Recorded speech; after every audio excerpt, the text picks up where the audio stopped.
Hello and welcome to Share.care's What is Manly radio show and podcast. Men feel more lonely, lost, and not useful in society than ever in history. Males are not attaching to school, work, or women. What it means to be a man appears lost. Is there a framework for being manly that we can unearth?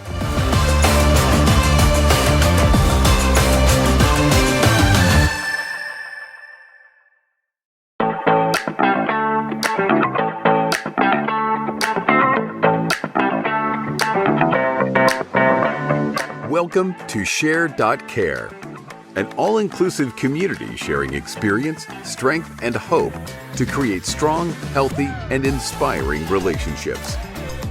Share.care communities work toward every individual feeling safe, valued, and heard, free from the threat of danger, pain, or harm.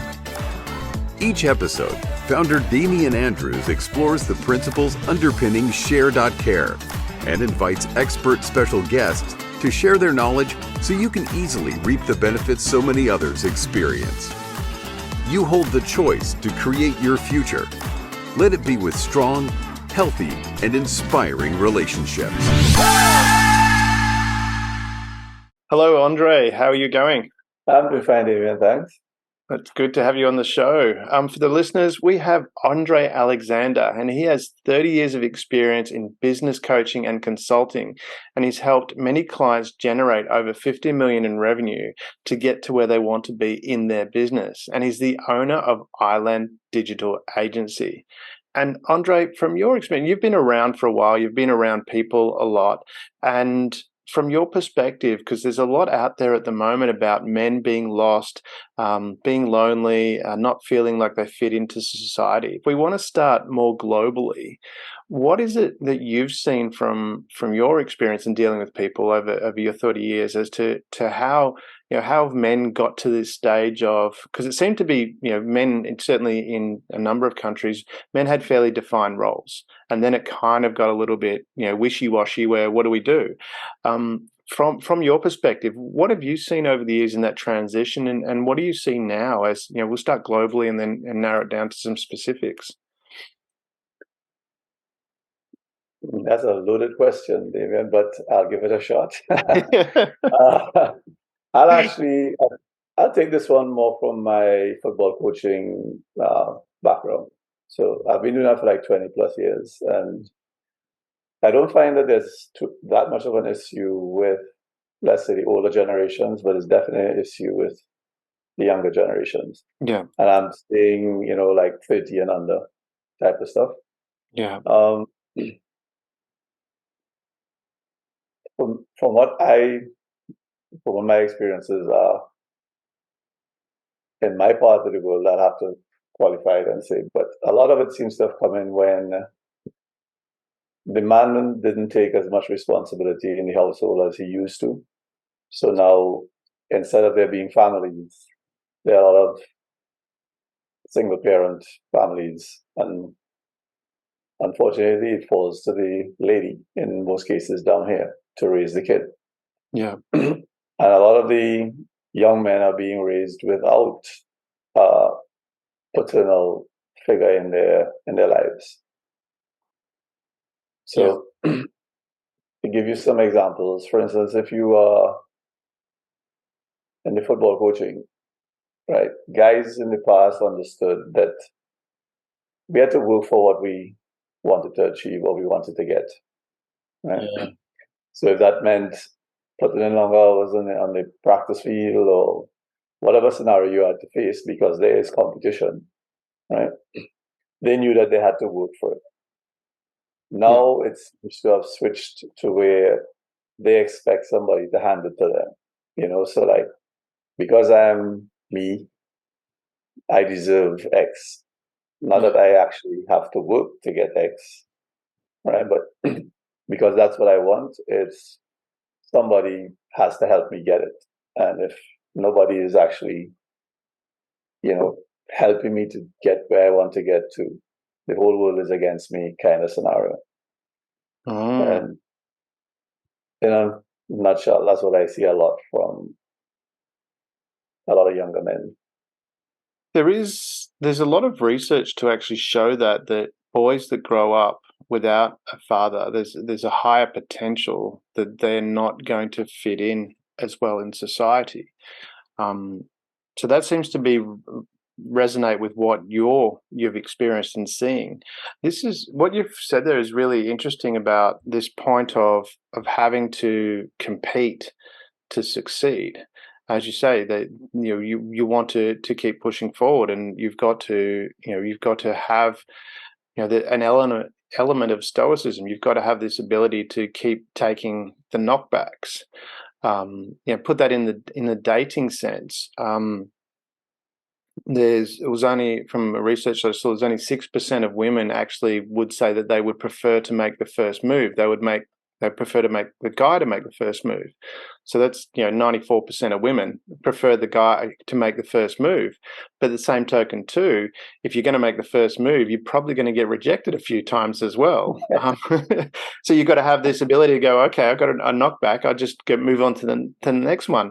And is that part of what you're talking about? This ability to go, well, I'm not just entitled just because I ask her out means that she has to go out with me. It's you're going to get knockbacks, and it's having that training from an early age. Is that what you're referring to as well, if we put into more that global context? Yes, that's partly it. And I like the dating analogy here. I actually was going to go a little differently, where to follow on my first point, what a lot of men seem to be lacking, or young men, I should say, seem to be lacking, is the ability or the willingness to take responsibility for their actions. Oh. It's always someone else's fault, something happened, that's why. And there's always a but. Yeah. It's very difficult to get them to accept that they're responsible for everything that's happened to them, because it's based on the choices they've made, right? Yeah. So going back to your dating analogy, when we were growing up, sometimes the first time you would meet a young lady would be at a dance. And in those days, ladies would be sort of on one side of the room and the men would be on the other side. I had that when I was a kid. No, I remember that. I'm older than I look. That's why I have no hair.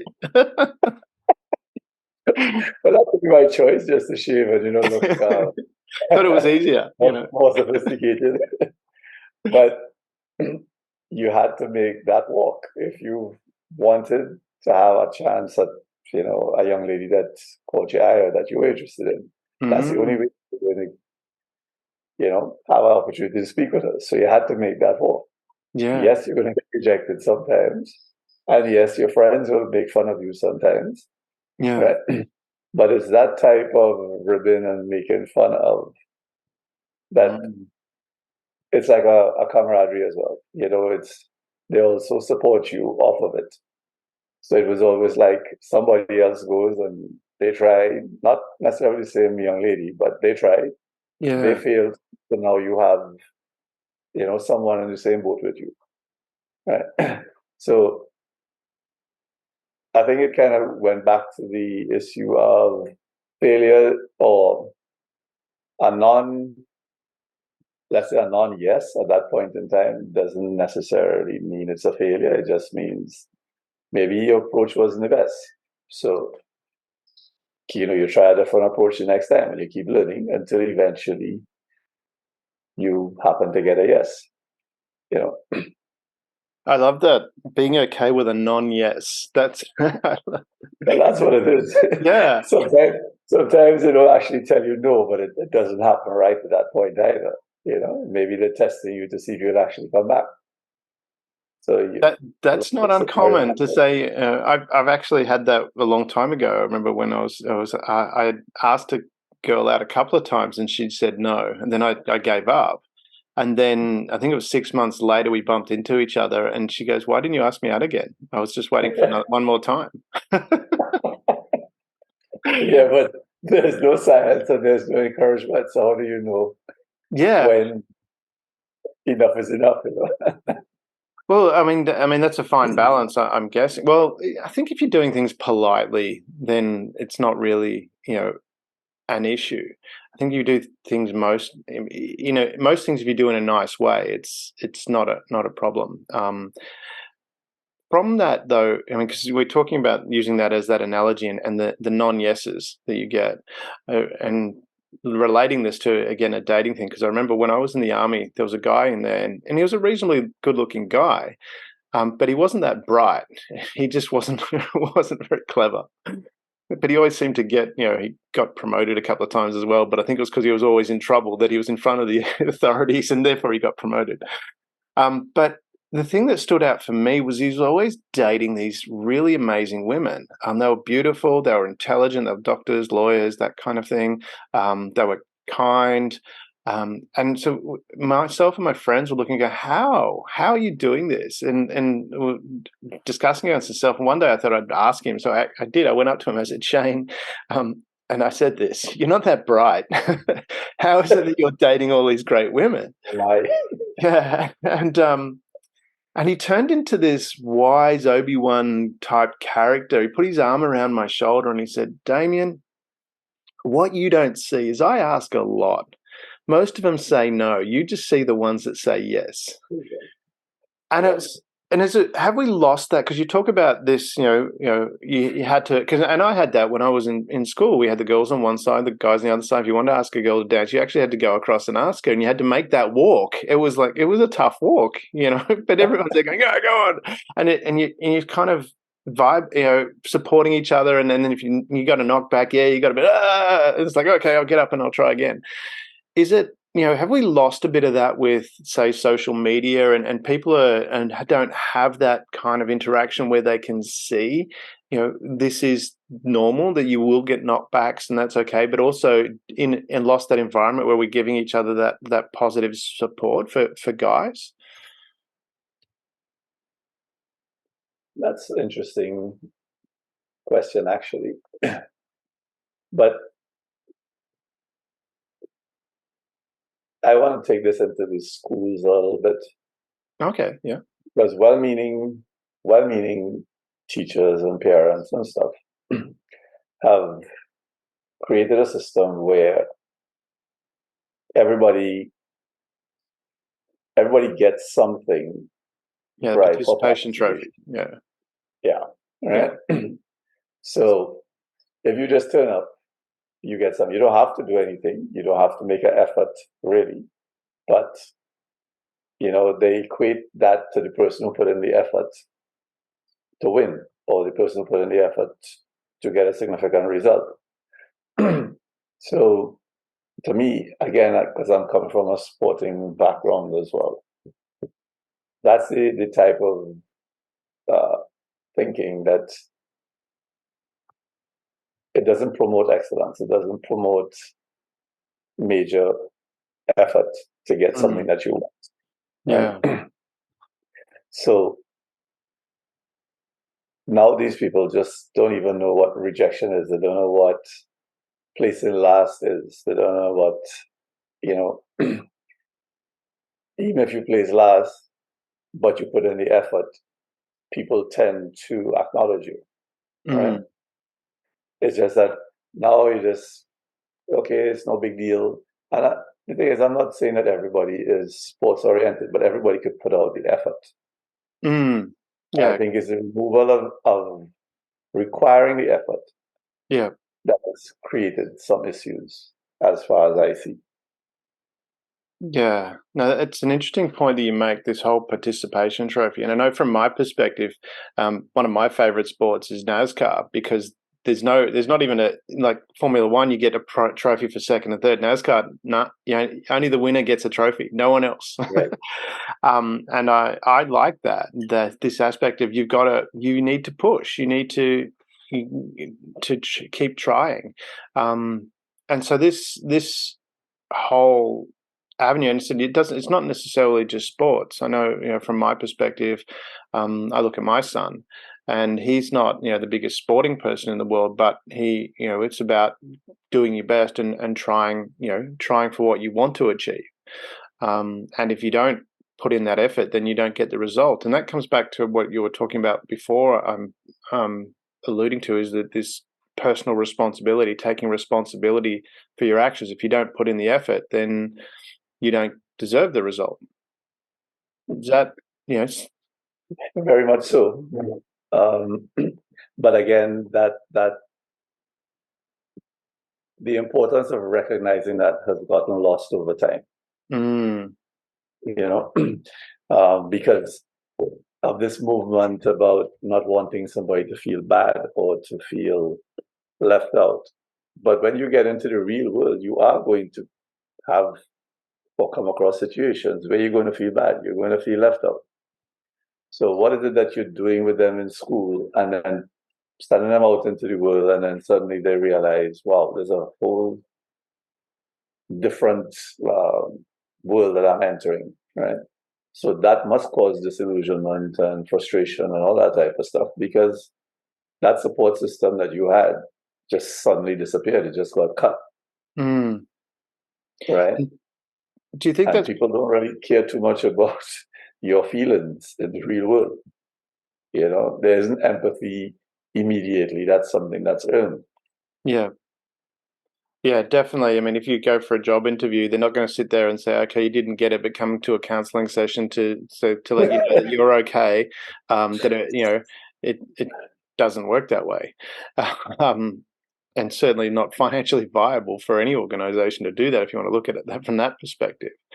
But I, as an employer, why would I even want to take on such a responsibility unless it's some type of outreach program? Then fine, but I, as an employer, I should be expecting people coming into the workplace to be able to contribute. Yeah, right? They're going to add value. Not for me. If I'm going to pay you, okay, I'm paying you for a reason. Yes. Right? I expect productivity. I expect some type of end result, end product, some type of outcome. Right? Yeah.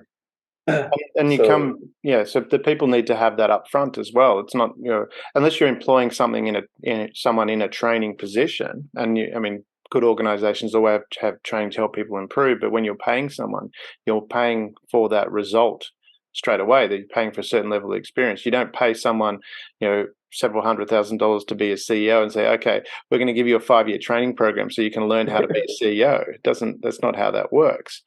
And that's why you have to progress through the ranks as well. Yes. Because you have to show your worth at every level. So again, there's the competition, there's a challenge, right? You only grow from challenge. How can you grow without challenge? Yeah. How does that, this show your worth at every level, how do we, if we're creating a framework, let's create the ideal framework. How do we set that up so that people know that, that guys know that this is what you need to do. You need to get out there, and sometimes you're going to fail. You take it on the chin, you learn from it, you move forward. How do we create that framework? It has to be in the home. It has to start there, and it has to start very early. I'll give you a small example of something that came across when my kids were growing up. Right? Lucky for us, we lived in an area where there was a lot of outdoor space. Right? I grew up in an area like that. Right? So we were always outside. But when I grew up, we only had a black and white TV, and one channel, and only certain shows that made sense for you to look at some point. And those were always after dark, right? Yeah. So we grew up being outside, right, and socializing and playing sports or playing games. It didn't even have to be a sport. And some of the games would be co-ed, So you actually learned at that time how to interact, how to communicate, male and female, right? So it's always been a case where females communicate a lot different to males, right? Yeah. But then by participating together, you do get an understanding of how each side works, right? But I'm talking about playing those games from small, being outside from small instead of being inside on some type of electronic device. Right? So I used to send the kids, any friends that came over, they could never stay in the house. They had to be outside until it was dark. Yes. Right. And some parents challenged me on it. And I explained to them. And I actually had a few who came back, like, say, 10 years later to tell me that they only now understood what I was doing and why I was doing it. Yeah. Because now they're seeing how sort of reclusive some of their kids are because they were allowed to just stay inside, be by themselves, not have to make the effort to socialize, because we have to make the effort to socialize too. Mm. You So know? that gives you that interaction. Well, the only way you're going to be able to interact is to go out and practice it. Yeah. Right. So if you make it easier for them to do it as kids, right? Like, okay, I was at the beach yesterday, right? Not meaning to make anybody feel bad, but I live on an island, and the beach is like 10 minutes from me. So, where I am at the moment, I'm 10 minutes walk from the beach too, so it's okay. I'm on an island yeah, too. Technically, I'm on an island as well in Australia. So, well, in case any podcast, in case any listeners are like, shocked, but and we happen to be looking at some of the kids that were on the beach, interact, right? So there was a set of four who they know each other because they're always at the beach. There's a beach that we tend to go to most Sundays. Mm. And then these three new kids ventured into the area at different times, right? And initially they were shunned, but they persisted. Yeah. Right? Because these kids are having fun. These are their age group, right? Mm. And they just continued to do stuff, and eventually they were accepted to be part of the group, right? Yeah. So at the end of, let's say, maybe about 2 hours, right, all of them were playing together. Yeah. Right? So even if it was a matter of the four deciding to accept, but the persistence of the others, right, earn them the right to be accepted. Right? So it's still a matter of everything is learned behavior, anyhow you look at it. We are conditioned from small. So if the conditioning doesn't start from small, it's going to be very difficult to grasp it when you get older. Yeah, definitely. So come back to your perfect framework. It has to start from the home, from small. And then if you're missing a parent, then it becomes that much more difficult.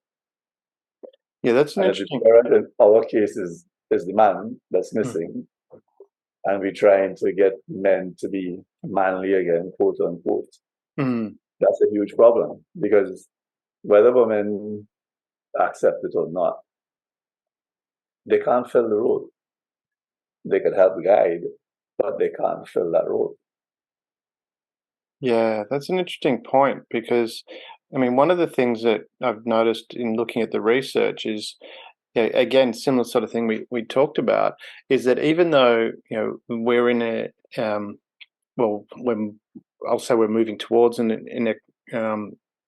equality in society, there's still an expectation. I think the research, it was 71%, I think, showed that women still expected men to be able to be the breadwinner. And I think that's probably linked back to, some sort of point with having children, that somebody needs to provide. There needs to be that ability to provide for, the family.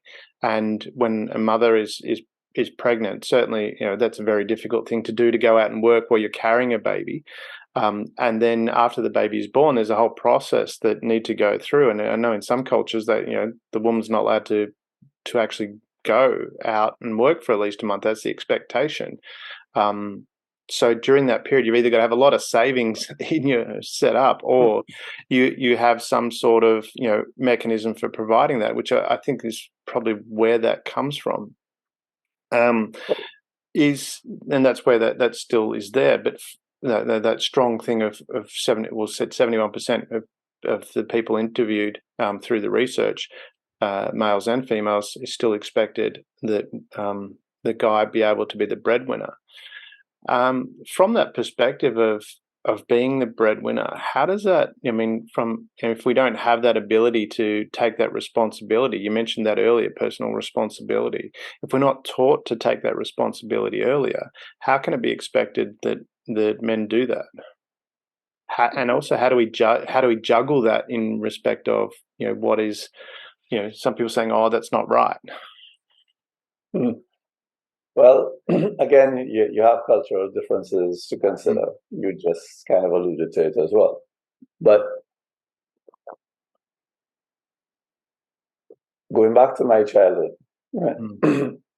Obviously, I was blessed because I didn't come from a poor background or anything like that. My dad did, but he had done well enough to have us in a fairly comfortable situation by the time we came around as kids, right? Yeah. Now, when we take the responsibility into consideration again, right? He didn't have kids until he was in a situation where he could provide, at least for that first child, right? So there's a responsibility in deciding to have a child, right? It shouldn't always be about the pleasure and the accident or whatever it is, and then the child comes into the world where you're not prepared and the child is unwanted, and then it creates friction and frustration that the child picks up on as well, right? So it still goes back to responsibility, right? Yeah. Why are you as the man bringing or helping to bring a child into the world and you can't help support the child? That's a good and certainly point. In the way that the child needs to be supported for them to have a good foundation to move from as well. Yeah, I love that, the responsibility. We're going to have to stop there for the radio listeners because we've run out of time. But to continue on, tune into the podcast and you'll get the balance of that. And we continue on. This is all coming back to what you mentioned earlier about this responsibility. As you said, why you're having a child if you're not prepared to have a child. And that, you mentioned about, that little bit of pleasure. Well, again, think about what you're doing. Be responsible about that. It's not just, go and have your fun and that's it. It's think that through. And the thing is, you can have your fun without bringing a child into it because there are so many ways that you can make sure it's protected. Yeah. Safe sex, whatever, Yeah. So we stick in with the man in this case because the topic is how to make men manly, right? Yeah. The responsibility is on both sides, right? But the woman won't get pregnant if you didn't have a significant input into it. Exactly. So it's still about you taking the responsibility. Right? And what happens if the young lady gets pregnant? That's not where you were at the time. That's not what you wanted, right? That's not where you are, in some cases, mentally prepared to be able to handle this responsibility. And then you run from it because you've never been taught to deal with challenges. Right? So this is something that suddenly, look, I can't deal with this. I need to run and get out of here. As against owning up and trying to make the best of it. And does that come back to, when you say I can't do this, got to get out of here, come back to, again, this not having the ability to accept that sometimes it's just not going to work out the way you expect it to, and you've got to just deal with that and move forward. You're going to ask that girl to, for a dance, and she's going to say no, which I don't think anyone walks across that dance floor and says, hey, do you want to dance, with the expectation she's going to say no. You've got an expectation she's going to say yes, otherwise you wouldn't even bother. Well, I'll go with at least you have the hope. I'm not too sure about the expectation. Exactly.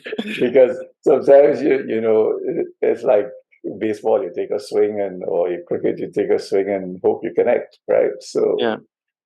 Especially when things are not quite going your way, right? Yeah. And you try to hit your way out of it or you try to do whatever. So I'd say sometimes it's hope more than expectation, Yeah. but you, you have, how do you learn responsibility without challenges?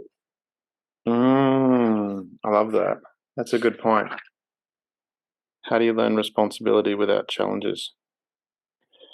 Because I look at that and I'll use an analogy from when I was with my son, and it's a video game one, so it can relate to, people can have, you can learn things through video games as well. So it's not all bad news for video games. No, I But agree. we're playing a racing game and we're racing back, doing one race, swapping, and then I drive and then he drive. And then he had one where, and it was more about the fact that he had a really bad race, but it was more his frustration to do with that. And it just got worse and worse. And it was just, I was watching it going, I could see it building and building. He was just getting more and more frustrated, and he was, I think he was 8 at the time, 8 or 9, and he's behind the wheel and he's getting really frustrated, more and more frustrated, and just the more frustrated he got, the worse he did, and I could just see this playing out, going, oh, okay, cool. And so he was getting off, and he was going to storm off, and it was my turn to race, and I think he was going to cool down and then come back, and I said, no, no, you're going again right now. It's not my turn, it's your turn. You're going to do it again, and this time I want you to focus on where you're going. Where staying calm, control yourself, and just go through and do it again. But this time, focus where you're going and staying calm. And he went and did that, and then he had immediately following this worst race ever, he had the best race ever. And he got off it, and I said, "What did you learn from that?" And he says, "Yeah, you get up and keep going." And I said, "That's right." And so that's where we're talking about, how do you get up and keep going? I mean, again, I know you've said it starts in the home, and it has that. Do we need to have these instructions for parents to go, hey, this is what you need to do? Ah, it's sad to even have to consider that, because we learned parenting from looking at our parents, Yeah. right? But there has obviously been a disconnect somewhere. And if we go back to the single family parent, that's a huge part of the disconnect. Right?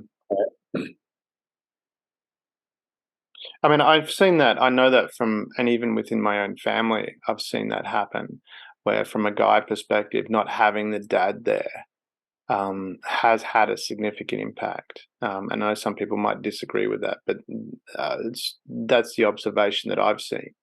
It makes especially at an early age, and then it's really hard to reach that person when they get older, because they just don't have that experience, and they will have to go through a lot of pain to actually get to the point where they understand what's going on. And so I'm just wondering, I mean, how do we do that? Is it more a case of, when we're talking about this framework of, well, how do we take from the perspective of helping people? I mean, this is something I've been struggling with for a lot, is can you actually help people that don't want to be helped? Well, I could add a little to that as well from a slightly different background. I worked with I don't think I can say the name of the place, so I'll just work around it. But drug and alcohol rehab center. And that was a recurring theme. All the successful, or the people that passed through the program and stayed clean, were the ones who always pointed out, right? Yeah. That they only accepted help when they realized it was rock bottom. Yeah. Right? And all the well-meaning parents and family and friends and whatever who tried and tried and tried with them, it wasn't until they were ready, through whatever situation, whatever circumstance, that they were able to turn around. All the other times, and a lot of times they use the term rock bottom. Yeah. It's like when there's no other place but up, because either I'm going to die or I'm going to turn it around. Now that's an extreme. situation. Yeah. But that's the only time that they were truly able to be helped. Many of them have passed through. There are very few people that were able to turn it around on a first time program, right? Yeah. Most of them relapse. Most of them go through it 2 and 3 times before they actually able to make it stick. And this happens a lot with some of the situations that you're referring to. You can't help them if they don't want to be helped. As a matter of fact, it becomes very frustrating to you. And I've seen in similar situations, right, where parents stick with it and stick with it and stick with it because they have a regret that they didn't do a better job with their children, right? And many times they make it worse by not making the child at least own up for well, we call it the child in this case, at least own up at some point. If you just keep trying to help them and just throw in resources after them, right, you're not teaching them anything either. Because when I, make a mistake or when I go down the wrong path again, I know that they're going to be there to try and bail me out. Yeah. Brings us back to responsibility again. But being responsible, from that perspective, that gives you the power to do something about it. If it's the external world that's causing the problem, then you've always got something to blame. But if you're responsible and going, okay, this happened, you're using that drinking example. I mean, I don't know many bars where they hold a funnel in your mouth and make you drink. To use that as an analogy. And people blame society in the sense of, there's all these ads out there and you can't control that. I was like, well, you don't have to watch the news. Thank you very much. At least you and I are in the same boat with that. It's like, why are you so addicted to the news? That's another form of addiction, right? And the more you listen to the news, is the less you try to figure things out for yourself, because you just being spoon-fed whatever the agenda is, and you are allowing yourself to be conditioned by however the news is presented. I think too, I mean, this is what I want to come to as well from that perspective as we're talking, as you said, like that. But I think there's a lot of people that think that, but it just doesn't seem okay to say it. Do we need more of that saying, hey, stop, when we're talking about being manly, it's not about, okay, if you've got a problem, the whole point is go and get help. And I know from my perspective, I've never had a problem asking people for help.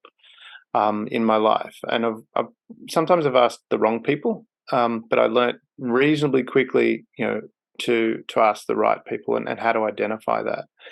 And this whole, being able to express emotions as well. I think there's a place to be able to do that. And I look at it from my perspective, or from my experience. I was in the military. I was in the Special Forces, Australian Special Forces. I was posted to the SAS. And the people there, they were really tough. They were trained really tough. Some of probably the most dangerous people on the planet were trained there. Yet, if they had a problem, if they had an issue, they could talk about it. And that was the whole point of why they were tough, is because they had the ability to, if they had an issue, they could deal with it. Didn't mean they, walked around complaining and crying all the time, because they didn't. But if there was an issue that was affecting their ability to perform, they went and got help. And that was something that was encouraged as well, because you need to. You can't, and when you can't operate in a silo in the world. We need to be able to operate with people. But that said, that doesn't mean you have a whine to everybody else. And I love the quote, and which was very much prevalent was but they used it in Saving Private Ryan, where they asked Tom Hanks, don't you ever complain? He goes, no, there's a chain of command. Complaints go up, not down. So, and it was one of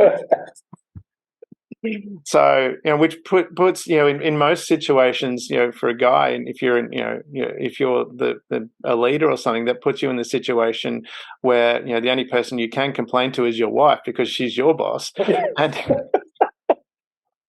and which makes it really difficult if you work together, because then you can't complain at all.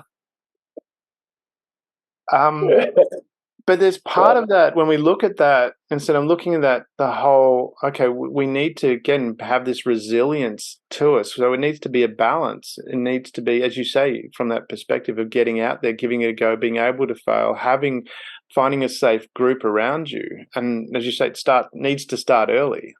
But, from that frame, putting that framework around it, is it giving people that resilience to fail? I know with my son, for example, we've talked about some things, and I've said, okay, doing this is probably not a good idea, and then I've watched him go and do it, and then I've shut up. I've just shut up and let him do it, knowing that he's going to get hurt, not physically hurt, but get hurt, and come back.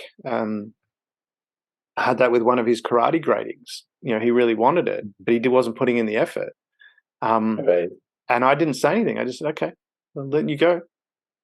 And he went and did it, and he failed in front of all his friends. And I said, how did that feel? He goes, I didn't like it. I said, well, do you link that to whether you put in the effort or not? And he goes, yeah, I didn't put in the effort. And it's like, and he said, do you want that to happen again? He goes, no. And it was interesting. We had just last weekend, he got his black belt. And the sensei said, I don't know what happened, but somehow he switched something on, and he lifted it to a level to get that. And I think I know what it was. This was the last session coming up. And if he didn't get that, it was going to be the end of the year before he got a next time to do it. And I think that's where he went, I don't want to be going through this again and not have it. And I'm pretty sure that was his motivation to go, okay, I've either get it now or I've got to wait another 6 months before I get it. But to throw in a little interjection here, because I've seen it and I've experienced it myself, right? That little chat that you had with him, right? It's more of a support chat, right? But it helped to open his eyes and to give some clarity, right? And then, so the clarity along with the motivation of not wanting to have is what led him to put in the effort. Yeah. Right? Because just like you said, I've seen it, but it started with the support, right? And the support in this case, some people will think the support was, at least this is how I think, they would think the support was when you spoke to him after he didn't do well. Yeah. Right? I actually look at it as the support coming from you allowing him to do it, right? Even though you knew it was not necessarily going to work out well for him. Because sometimes we have to learn from the failures and the choices that we make, right? Yeah. So you could make him go and train. You could insist, but then he would probably push back, right? So 100%. sometimes we need to stand back and let them evolve, right? Because that was an evolution in a way, right? And what I have found is that the more you allow them to try things or support them in trying things from very, very early, it's the type, that's what builds their character, right? So it could be from being a baby, right? You see so many parents, the baby falls, whatever it is, right? Immediately they rush to the baby, right? Many times, excuse me, many times, right? The baby is confused, right? Because they're not sure what just happened. They're like, am I feeling hurt? What's really going on, right? Yeah. Your reaction of alarm tells them immediately that, okay, something bad happened here or something not good happened here.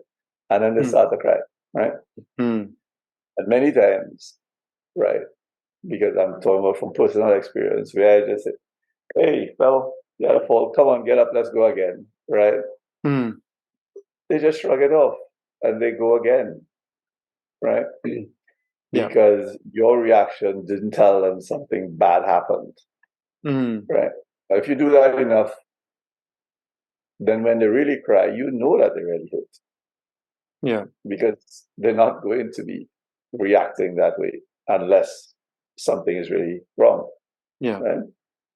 So if you help them to bounce back that way, even from as a baby, right? Mm. It helps with them being able to bounce back from many situations later on. Yeah. Okay? Because they may take just that little split second to analyze, was this serious, was this good, bad, whatever it is, right? Mm. Sometimes, like I would tell them, take a breath, just take a breath, Yeah. because you said calm down, same thing, take a breath, just relax a minute. Yeah. And then it puts them back into a calm state, where they're not anxious or angry, whatever emotion they're feeling at the time. Mm. Taking a breath just does amazing things if you allow yourself to understand why you need to take a breath. Yeah. Where is the line between that? Because I talk about men not asking for help is an issue. Men not expressing their feelings. Where is the line between that? Between saying, "Hey," because I did that exactly what you're talking about with my son when he was little. He'd fall over. It's like, "Yeah, get up, come on, you're all right, no problem, get on with it," And where is the line between that and saying, "Hey, you don't show emotions because you're a man," because that's one of the bugbears out there at the moment is men don't express their feelings enough, or men don't cry, men don't ask for help, and therefore they're all alone. Um, what's the difference between that and say getting up and getting on with it and saying, hey, look, you fell over, get up, move on, and also to when something does go wrong, being able to address that. And because I look at that from that perspective of, as a parent, I put it in the context of when we were skiing, my son fell over and broke his leg. And initially it was like, you know, it wasn't really bad. So, but it was enough. It was broken. And initially I thought, are you okay? Checking it out. And then it became, by paying attention, it became clear that, something was wrong here. So we then, put the ski cross up and, got help and that kind of thing. It wasn't a case of, hey, man up, just ski down the hill with a broken leg. It doesn't, it doesn't. And I'm using that as an extreme example because, a child falls over and you go, okay, brush it off, get up. Because a lot of times, they fall over, even if they've got a little scratch, big deal, move on. And then you've got the other extreme side. So how do we find that balance, or how to, because there's a lot of talk out there that men don't ask for help, or they feel they have to bear this themselves. Where does that come from, do you think? And how do we avoid that as a framework for guiding men?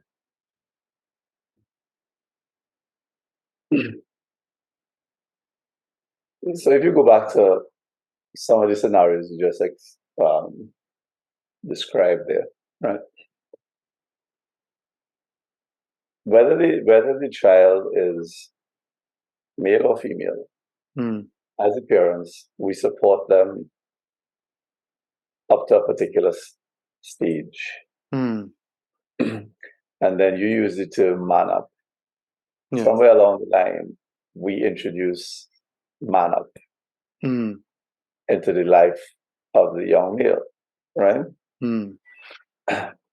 And we no longer provide the same type of support that we were providing when they were younger. Now Yeah. you're trying to get them to figure everything out for themselves, be tougher, be this, be that, be the other, right? And then as they progress, whether it's in sports, could be the armed services like you were in or whatever, that gets emphasized even more, right? So by removing the supports, that's why I think the men become a silo or think they are a silo. So when you were younger, you were able to ask for help, right? Or you could go and have a conversation and say X, Y, Z, whatever it is, right? That's A lot of interesting. times that gets removed as you become an older male. Is that so? From that perspective, that's getting removed, this ability to ask for help. So how do we, because from that perspective, I'm guessing from your perspective that if you had an issue with something that you would either you'd work through it, but if you'd get to a point where you go, okay, I need to ask, because it seems like from your perspective you mentioned about responsibility a lot, and so you'd take responsibility for that and try and find a solution, whether that be asking someone else or doing research yourself or something like that. I look at it from my perspective. There was always, I'd either, if I had a problem, I would try and work out what was the solution to get to where I needed to get. And sometimes that was asking people, and I would seek out people. I said sometimes I found the wrong people, but I learned quickly which are the right people to ask. And I would ask people, hey, this is, how do I deal with that?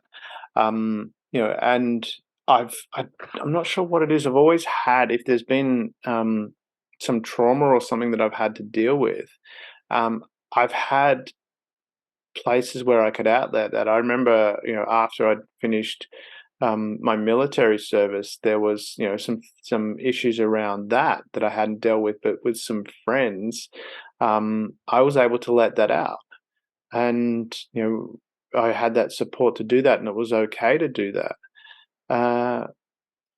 Is that important for a guy to have those support networks, and how do we create them? I certainly think so, because okay, you're in the army, that creates a brotherhood of some sort, right? Yeah. If you're growing up, if you're playing any sport, you have a team around you, right? So if you notice the people who play the sort of individual sports, right, they have to go and develop a team around them, right? Whatever type of support system they need, right? Yeah. But they have the wherewithal to do it. Yes. The people who have the interest, right? Whereas if you are involved in some type of team activity, and it could be anything, it could be a choir, it could be a sport, it could be, once there's several people around, you tend to develop, little close-knit relationships. Even if you're introverted, there's usually somebody else in there who may be an introvert as well, right? Yeah. But so for me, it's like when you're not exposed to some type of activity that will create a support network, a type of brotherhood around you, that's where I've seen that it's become difficult for people to ask for help, because they don't have anyone to ask for help. And as you get older, most men haven't developed that type of relationship with their father to go and ask for help when you think you're already a man. Yeah. Whereas it's a lot easier, even if you have a sibling, where siblings are close or whatever, that still works. That's still a type of team or brotherhood, if you want to put it that way. But it's for those who just don't have that at all. That's the ones that I could see having a really hard time being able to find someone to speak with, someone to ask for help. And if they're not very good at socializing, which is usually why they're by themselves in the first place, who do they reach out to? Where do they get the support from? So for someone that might be listening to this who's looking at that going, okay, I need to reach out, I need to create this support group, how would you suggest they do that? Is it a case of just get out there and join a tennis club, or join a chess club, or get out there and socialize and start to learn that that ability to interact with people so that you can learn that skill of interaction, of how to ask for help? Yeah, and usually I don't know if it's necessarily asking for help, because I think there's a sort of negative connotation to that for men, right? It's just being able to have a chat, have a conversation with people that you're close with.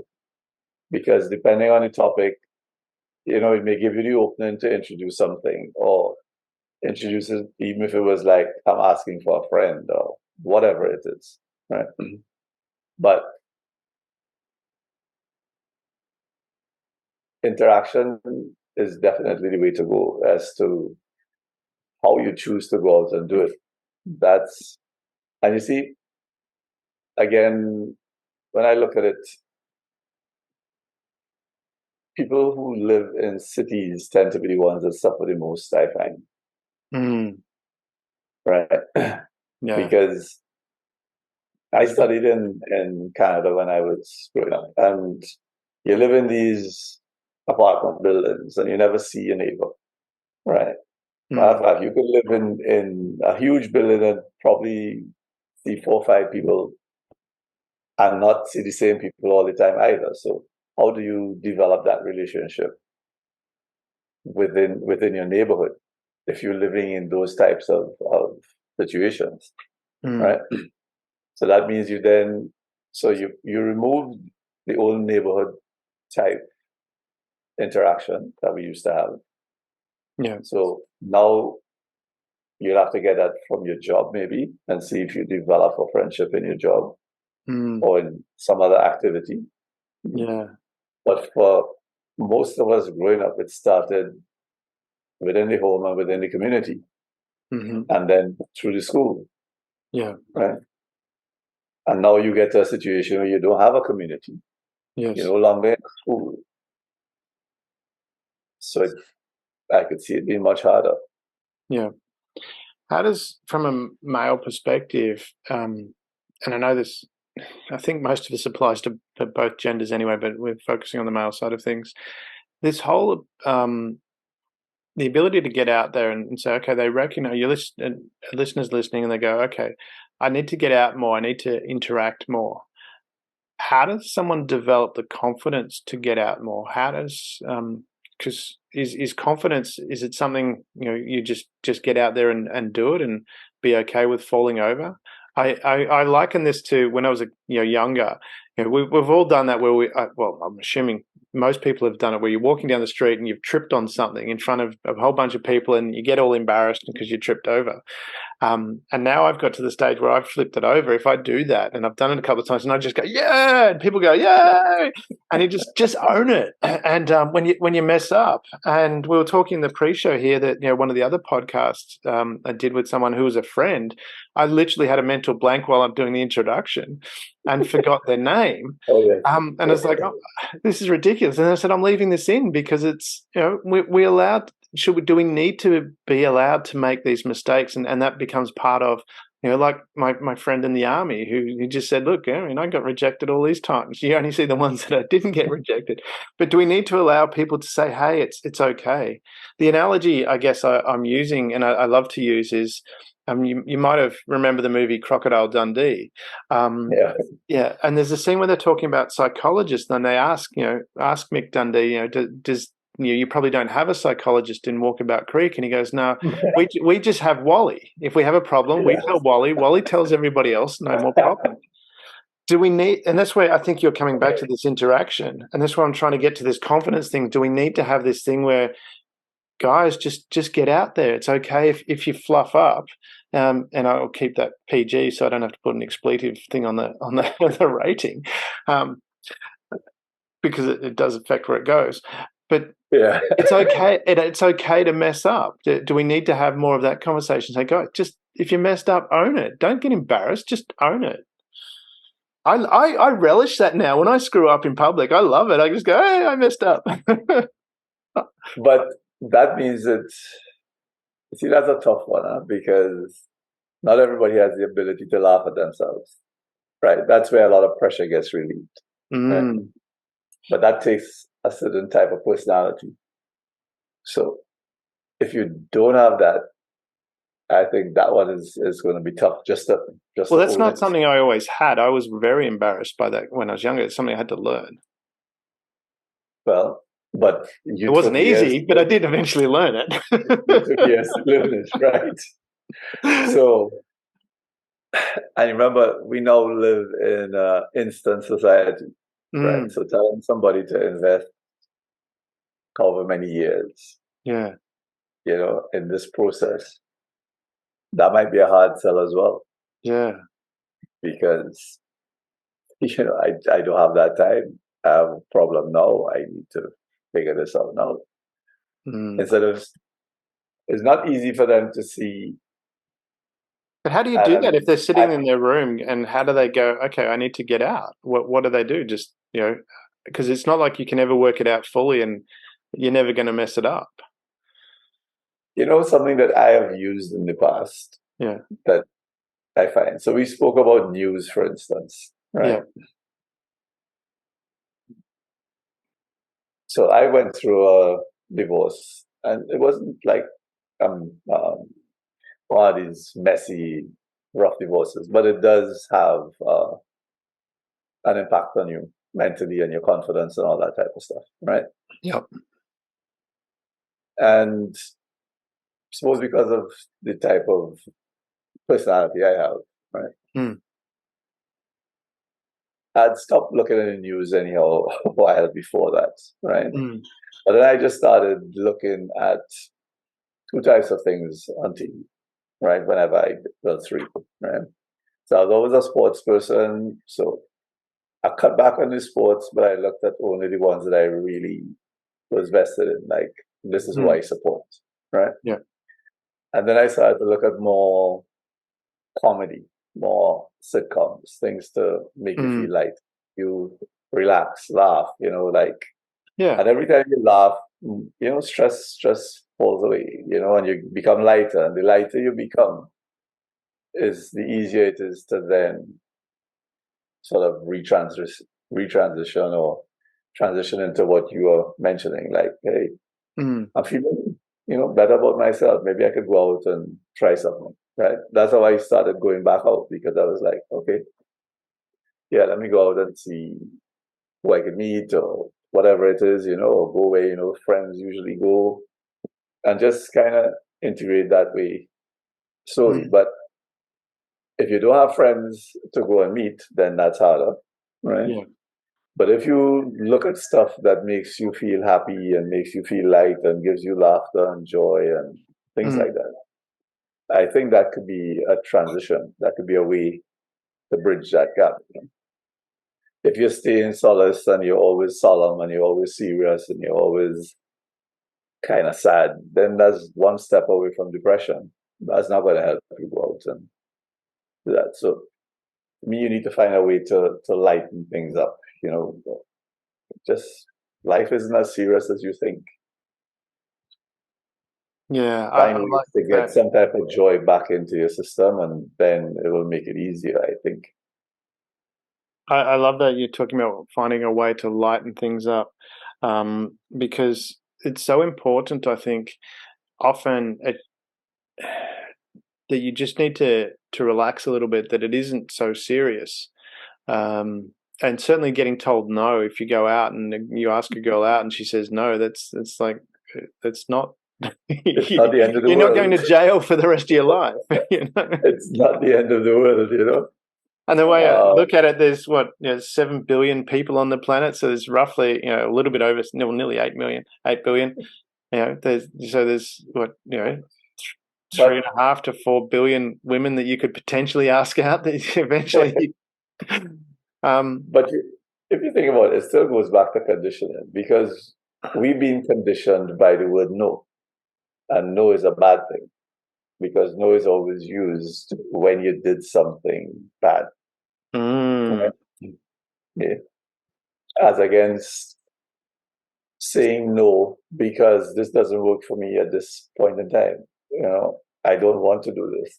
I'm not saying no to make you feel bad or to punish you, but to let you know that this doesn't work for me. So, I'm not going to do, or I don't want to do whatever it is you're asking me to do. Right. Yeah. So if you find a way to say no in a sort of inobtrusive way, a non-judgmental way, kind of stuff, and you start practicing that in your life, right? Then no doesn't seem as bad anymore. We need to have that education for men where it's no is not a linkage to your self-worth, or your identity. It's just this person's not interested, and move on to someone who might be. But you using it in a dating reference again, but to me it applies to everything. I'm saying in business, because that's what in business, if I, from that perspective, if I approach, if I'm doing cold calling or anything like that, and someone says no, it's like, okay, next person, and move on. And well, cold calling is like dating, really. Yeah. It's like you're going to get a lot of no's and you're going to get yeses. Yeah. So you have to have that mindset before you even start. But I mean, I guess, and this is something that from my side of things is I don't think of it when someone says no. I don't think that has anything to do with me in the sense. Well, there's a fine balance there. I'm always refining how I do things. So I'm looking for ways of always doing it better. If I do something, go, okay, what did I do differently there? And sometimes, you might have a day where you're not as tired, so you might not put as much enthusiasm into your, if you're talking business, into your sales pitch, and the people pick up on that, and you don't get that. So you learn from that. So there's that line there where you're constantly learning, but it's separating. And I talk about this a lot, separating the behavior from the person. It's taken me a little while. I forgot, how much effort that I did put into that, but to learn that I'm a good person. I like myself, and probably because I had with my son, I always spent time with him, teaching him to like himself first, and that's had this long stories I could tell you about how teachers and all that have noticed the difference in how he behaves to a lot of other children. And I put that down to him liking himself. But through that process, I was the same. I was, liked myself as well. And so do we need to be having that discussion when we're talking about a framework for being manly that, hey, you're okay. Whether you're a track star or whether you're the chess, you just like hanging out in the park playing chess.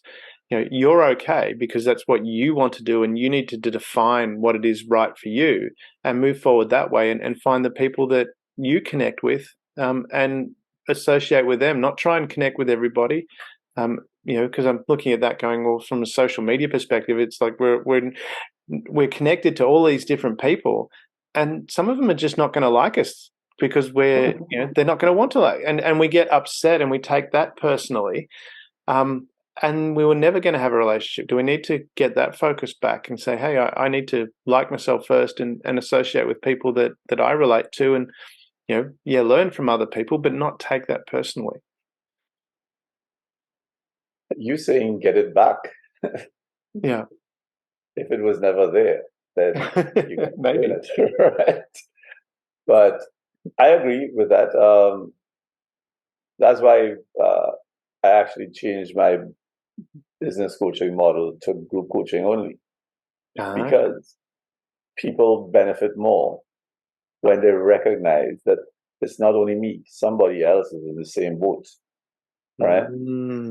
They resonate with what that person is saying. They can relate to it.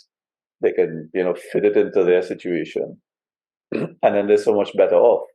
Yeah. Right? And then it causes networking and interaction within. So now you start developing, even if you didn't know the people before, but because something resonated with you, you made the connection, right? And then you do the DM or whatever it is, and then you start having communication.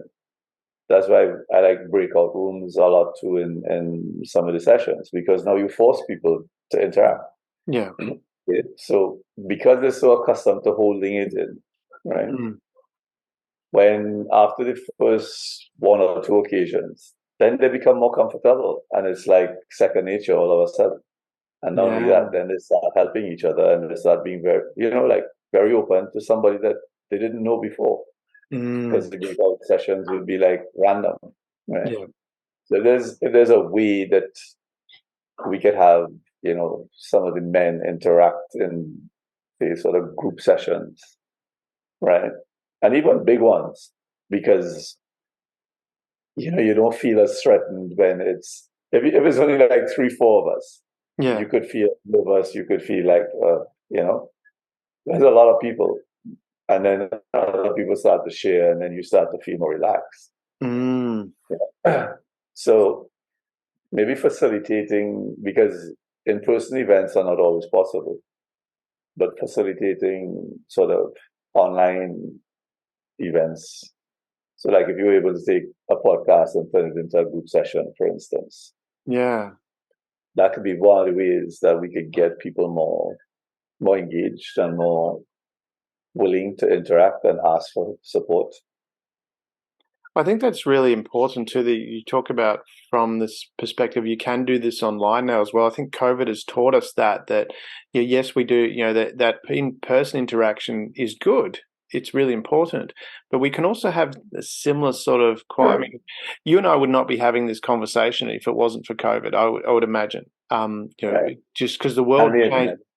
Yeah, but I think we've developed a rapport through this conversation and a connection that that is equivalent to what would have been it would have been like in person. But the mere fact that we now have this technology, we can connect to people on a deeper level. And I look at that to a local Toastmasters club that I'm a member of. Okay. Through COVID, they obviously went to online, and then some people moved away, just because of they changed locations. Now, without the online component, they never would have been able to stay in contact or attend the meetings. But because now the club continued to run hybrid meetings, so these people could actually continue to participate. So it's so what you're saying there has a lot of merit. Sorry for sounding, condescending there. I was saying that, going, "Oh my God, that's terrible." But I would just treat it and say a lot of application. Yeah, but it's this ability. What you're highlighting. I'm trying to press the point for the listeners. Is more what I'm getting to is, I forget sometimes when we're having these conversations, there are other people tuning in. From that perspective, I'm just highlighting the point that what Andre's talking about and has been relaying a number of times through this is having that interaction as a man, being able to have that interaction, but you can do that in multiple different forms, which gives you the ability to connect with people in that way. Do we also need, I want to shift topic a little bit here, do we also need to add into that conversation like a frame? When we're talking about a framework, do we need to have a higher set of principles? Because one of the things, and you talked about it before, this ability to laugh at yourself, which ironically that you'd said that, because at share.care we went back and said, okay, what do we need to have a guide? And we've got principles that we follow, but do we need a higher set of guidance that we follow? And in doing that, we actually went back and found the Knights Code, the chivalric code that the medieval knights had, and we rewrote that for a modern time. So now we've got, and it made it gender neutral as well. But one of those was, to not to laugh at yourself and not take offense at the opinions of others. And that's why it was ironic that you said to be able to laugh at yourself. Do we need to have, from a man perspective, be relaying that? As you mentioned before, normally that would be taught by the dad, but now we don't. There's a lot of single parents out there that don't have that relationship. And the boys don't have the dad there. Do we need to have a more guiding set of principles that people can be guided by? Okay. That's an interesting one. because I find for some of these things, a little too much structure actually slows the process rather than helps the process. Uh, I think just some type of platform that allows people to feel safe and to interact. And I think all of that will come out over time. I love that. That's pretty straightforward, isn't it? Feel safe and have the ability to interact. And you can do that in so many different ways. You can do that via sport. You can do that in a community environment where you might have a community garden where you're helping people. Right. Even just planting a community garden. Yeah. If you had a day where people came and planted a tree or whatever it was, right? That could turn into a huge, let's not call it networking, but a huge socialization event. Because you're asking people to hang around and meet a neighbor, meet someone who has similar interests to you, because otherwise you wouldn't be there planting a tree. Yeah, right? That's an interesting point. And that could open the door to, a whole support system. Yeah, I love that because and I love that you talked about the irony of that you talked about planting a tree, because down here at the beach house where I'm at, I wanted some cherry trees, but I didn't want the cherries falling in my yard, so I put them out the front. But also too, so other people, because I did want people to be able to pick them, and I thought, I have it in my yard, they can still pick over the fence. But I thought if I put it out the front, it's not going to fall in my yard. But and then out the back, because I have a pathway that goes down the side of my yard where a lot of people walk down through to the beach. Right. Out the back, I planted an orange tree, a lemon tree, a mandarin, and a couple of apple trees again along the path there that people can pick from. But it was interesting, and I planted a number of native trees out there as well.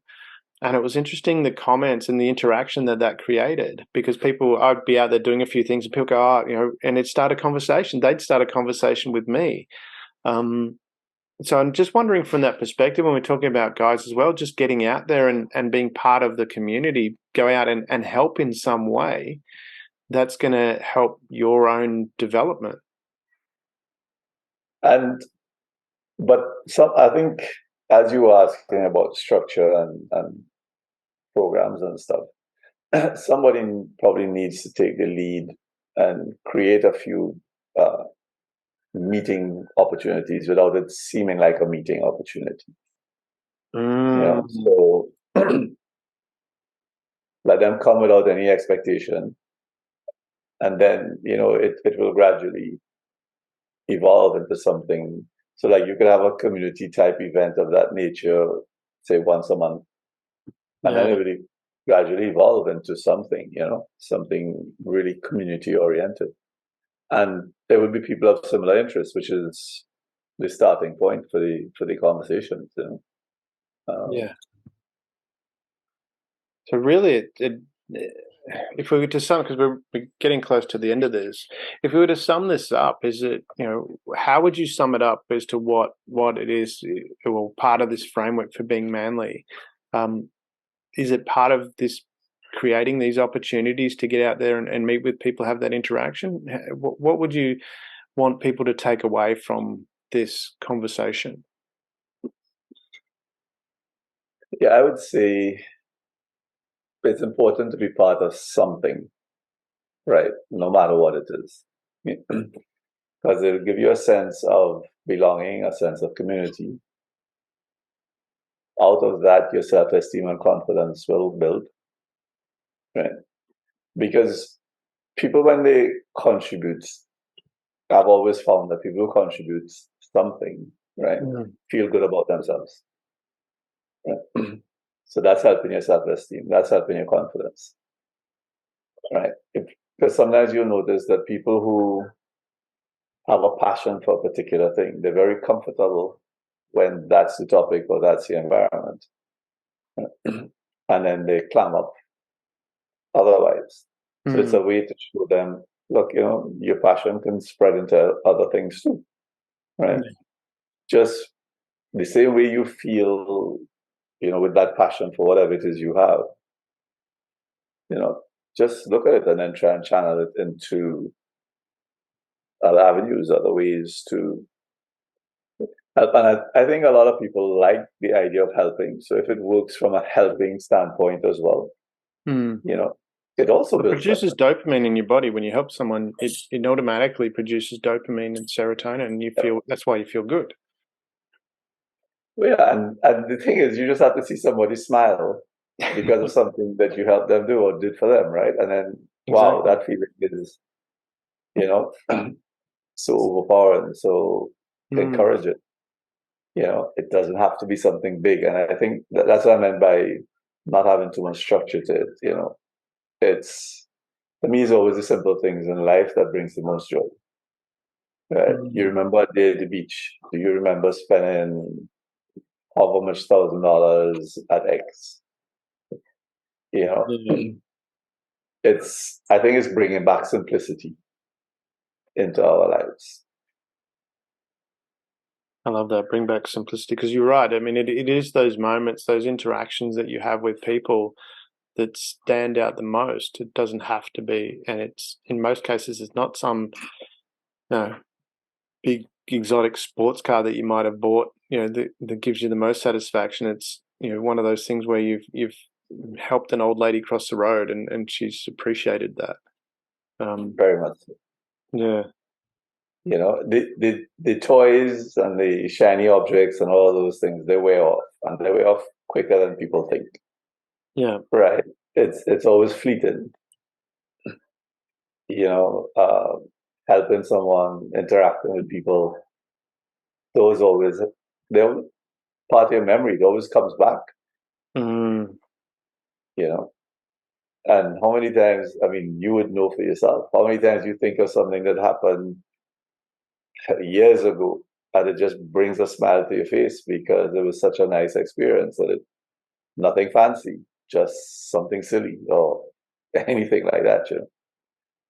Definitely. So, from my perspective, some of the most things that make me feel the best is, usually when I've been in a low point and I've actually helped someone, and where I probably shouldn't have if I was looking after myself, but I've helped someone and that's brought so much joy to their life that it's actually helped turn my life around. Right. I do agree with that. Yeah. I'll come back to one last little point there with you. Right. I do homeless feeding once a month. We part of an organization, and our turn comes around once a month. Right. And something that we eventually realized is that a lot of these people who were homeless, right, what they lacked, right, what they seemed to miss a lot was somebody to talk to who would listen to them. Right?